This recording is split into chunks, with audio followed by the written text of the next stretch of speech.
어릴 때나 지금 혹시 공부해보고 싶은 분야가 있으신가요? 살면서 느끼는 것은 해보고 싶은 것이 있는, 꿈이 있는 사람이 부럽다는 것입니다. 그저 하루하루 시간을 허비하고 있는 스스로를 보면 하루 동안 시간을 알차게 보내는 사람이 너무 부럽고 또 제 자신이 초라해집니다. 그래서 취미든 공부든 무엇이든 하나 이상 즐길 수 있는 무언가가 존재하는 사람이 되기 위해 이것저것 해보려고 노력하는 중입니다. 한국에서 공부를 하고 싶어 한국으로 이사온 일본인은 한국과 일본의 차이에 대해 허탈함을 느끼고 있다고 말하며 글로벌 커뮤니티에 글을 작성해 많은 관심을 받았는데요. 그럼 대체 그녀가 무엇을 느끼고 있는 것인지 글의 내용을 살펴보겠습니다. 저는 현재 한국에서 살고 있는 21살 일본 대학생 여성입니다. 영어 실력이 좋지 않을 수 있으니 양해 부탁드립니다.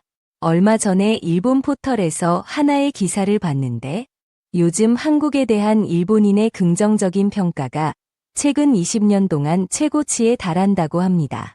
요인지는 모르겠으나 실제로 일본인 친구들은 제가 한국으로 이사 간다고 했을 때 굉장히 부러워했죠. 제가 초등학교나 중학교에 다닐 때만 하더라도 한국에 대한 이미지는 지금처럼 좋지 않았어요. 저의 부모님은 그래도 한국을 좋아하는 편이었지만 대부분의 사람들은 한국을 부정적으로 바라봤죠. 그나마 저와 비슷한 나이대의 사람들, 특히 여성들만 한국을 좋게 생각하고 있었을 뿐, 그 외의 나이대는 대부분 한국을 부정적으로 생각했습니다. 하지만 지금은 10대, 20대 여성뿐만 아니라 전 세대의 남녀노소 할 것 없이 한국을 긍정적으로 평가한다고 해요. 저는 한국이 좋아서 꼭 한국에서 대학교를 다니려고 계획을 세웠고, 실제로 지금 한국 대학교를 다니고 있을 만큼 한국을 사랑하는 사람으로서 한국과 일본이 지금보다 더 친해졌으면 좋겠습니다. 요즘 두 나라 경제가 별로 좋지 않다고 하는데 협력하면 좋은 효과를 볼 수 있지 않을까 싶거든요. 저는 사실 한국으로 오기 전에 살짝 걱정을 했습니다. 제가 일본인이기 때문에 한국 사람들이 싫어하면 어쩌지, 혹시라도 차별하면 어쩌지 싶었죠.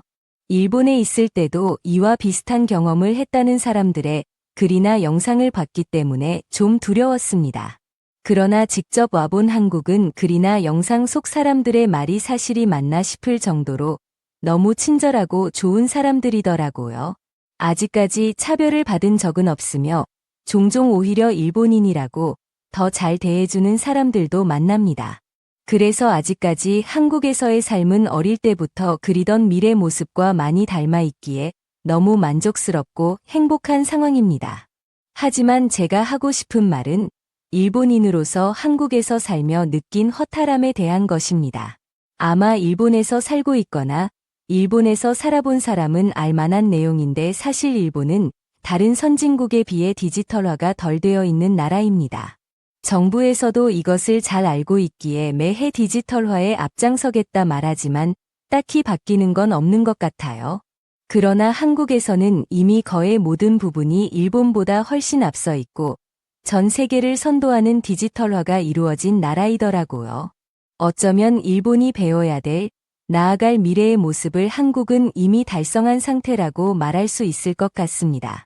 제가 한국에서 가장 먼저 느꼈던 허탈함과 충격은 한국인들은 두꺼운 지갑을 갖고 다니지 않는다는 것입니다. 일본에서는 기본적으로 병원에 갈 때는 보험증이나 진찰권, 쇼핑용 체크카드, 교통용 신용카드, 면허증, 현금, 이외의 상황에서 사용되는 카드 등 이것들을 전부 지갑에 넣고 다니다 보면 굉장히 두꺼워질 수밖에 없고 갖고 다니기 좀 불편합니다. 그런데 한국인들은 지갑이 굉장히 얇고 대부분 주민등록증이나 면허증과 적은 현금이 전부이더라고요. 한국인 친구가 얼마 전에 지갑을 잃어버렸는데 가장 먼저 한 말이 지갑 비싼 건데 였습니다. 저는 그녀에게 카드들 전부 재발급 받으려면 최소 한 달, 두 달은 걸릴 텐데 지갑이 비싼 게 문제가 아니지 않아? 라고 했더니 지갑에 들어있던 것은 신용카드 한 장과 남자친구랑 찍은 사진이 전부라고 하더군요.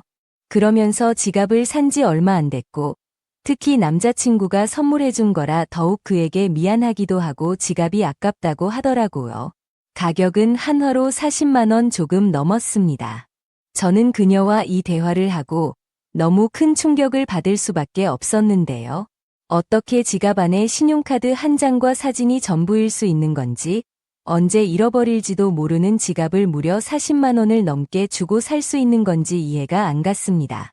대부분의 일본인의 경우 지갑 안에 수많은 카드가 들어있기에 한 번 잃어버리면 재발급 받는데 굉장히 오랜 시간이 걸릴 뿐만 아니라 대학생 입장에선 재발급 비용까지 부담이 됩니다.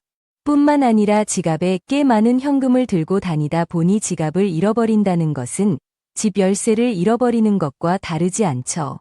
무엇보다 개인정보가 가득 담겨 있는 카드들이기 때문에 큰일입니다. 하지만 그녀가 지갑을 잃어버리고 걱정한 것은 오로지 지갑의 가격과 남자친구가 해준 선물이라는 것뿐이었습니다. 저는 그녀에게 한국인들은 보통 주민등록증이나 면허증을 지갑에 넣고 다니지 않냐 물었더니 요즘 20대 한국인들은 스마트폰으로 신분증을 확인할 수 있기 때문에 굳이 갖고 다니지 않는다 말하더라고요. 병원을 가면 일본처럼 보험증이나 진찰권 없이 주민등록증 혹은 면허증 같은 신분증 하나로 모든 절차를 확인받을 수 있는 것도 놀라웠는데 심지어 스마트폰으로 신분증을 대신하는 시대에 살고 있는 그녀가 너무 충격적이었습니다. 또한 지갑 안에 현금이 없다는 것도 저에게는 충격으로 다가왔는데 실제로 한국은 어디를 가든 체크카드나 신용카드 하나로 모든 결제가 가능합니다. 손님이 거의 방문하지 않을 것 같은 외진 곳에 음식점에서조차 카드 결제가 되는 것이 바로 한국인데 일본의 경우 북적북적한 유명한 관광지가 아니라면 카드 결제가 불가능하고 현금 결제만 가능한 곳이 여전히 많습니다. 하지만 한국은 아직까지 이런 경우를 겪은 적이 없으며 카드 결제기가 없는 곳에서는 계좌이체를 해주면 됩니다. 스마트폰으로 누군가에게 내 돈을 통장에서 건네줄 때 30초도 걸리지 않습니다. 카드가 은행 계좌와 연결되어 있기에 결제를 하면 바로 통장에서 돈이 빠져나가죠. 이것의 장점 중 하나는 영수증을 굳이 수집하지 않아도 된다는 것입니다. 카드로 결제하면 돈이 빠져나가는 순간 디지털로 저장되기 때문에 영수증이 필요가 없어요. 또한 연말에 정산할 때 신고하는 방법도 굉장히 간단하기에 빠르게 공제받을 수 있습니다. 일본의 직장인들은 연말만 되면 굉장히 바빠지는데 한국인들은 컴퓨터를 켜고 클릭 몇 번이면 되더군요. 일본에서는 동전을 하나둘 세며 짤그락 소리를 내거나 지폐를 한 장, 두 장씩 세는 경우가 굉장히 흔한 모습이지만 한국에선 거의 찾아볼 수 없는 옛날 방식입니다. 한국에서 현금으로 결제하는 사람들은 대부분 외국인뿐이죠. 놀라운 사실은 70살 이상의 노인분들까지도 이것에 매우 익숙해져 있다는 것입니다. 몇 년 전 코로나 당시 일본에서는 디지털이 익숙하지 않았던 일부 세대에서 굉장한 혼란을 겪었습니다. 일부 노인분들은 이것을 못하겠다며 전화를 했고 이런 사람들이 많다 보니 전화 연결하는 데만 며칠씩 걸리기도 했죠. 그런데 더욱 충격적인 일이 무엇인지 아시나요? 친구가 잃어버린 지갑은 다음날 그녀에게 다시 돌아왔다는 것입니다. 한 사람이 주워서 경찰서에 맡겼다고 하더군요. 친구가 정말 대범했던 것이 지갑이 왠지 다시 찾을 수 있을 것 같다며 카드 정지를 하지 않았다는 것입니다. 누가 사용하면 어쩌려고 그런 무모한 행동을 했는지 물었더니 어차피 누가 카드를 쓰면 얼마 못 가 경찰이 잡아줄 거라고 말하더군요. 한국인은 경찰에 대한 신뢰가 높은 건지 아니면 그만큼 범죄에 대한 대비가 철저히 되어 있다고 생각하는 건지 어떤 것이든 굉장히 놀랄 수밖에 없습니다. 저는 대체 한국과 일본이 얼마나 차이가 나는지에 대해 궁금했기에 찾아봤는데 몇 년 전 일본 경제산업성이 조사한 결과에 따르면 현금을 사용하지 않는 나라 순위에서 한국은 무려 96%로 당당히 1위를 차지하고 있었고 일본은 약 30%밖에 안 됐습니다. 중국조차 약 60%에 해당되는데 일본은 다른 아시아 나라들에 비해 굉장히 뒤처져 있다고 볼 수 있죠. 아마 제 글을 본 일본인들은 거짓말하지 말라며 믿지 못하거나 제가 한국인이라는 말을 할 수도 있습니다. 하지만 분명한 것은 저는 일본인이며 한국은 일본보다 월등히 앞서 있다는 것입니다. 과연 일본도 한국처럼 지갑 없이 생활하는 날이 올 수 있을지 궁금하네요.